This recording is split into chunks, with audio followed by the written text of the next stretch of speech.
is the home of the James. Johnny and Joey are supposed to be studying, but instead they are playing cards. Meanwhile, Lucy, the brains of the family, is reading The Origin of Species by Charles Darwin. Their parents are not home. Lucy is remembering another source on the same topic and gets up to find the book.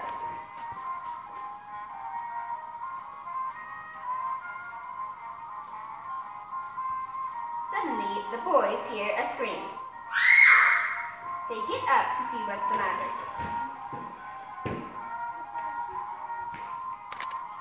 Johnny and Joey walk into the living room to find Lucy staring at a zombie.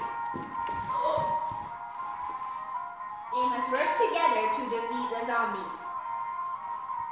Option 1 is to choke the zombie, but Johnny remembers that zombies don't need to breathe. Option 2 is to stab the zombie.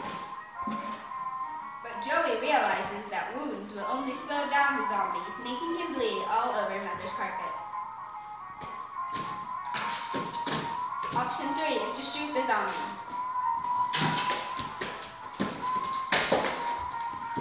But that will result in the same way as the knife.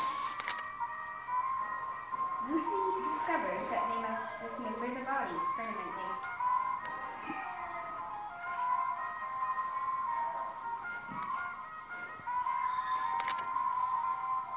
The James have defeated the zombies and everything is back to normal.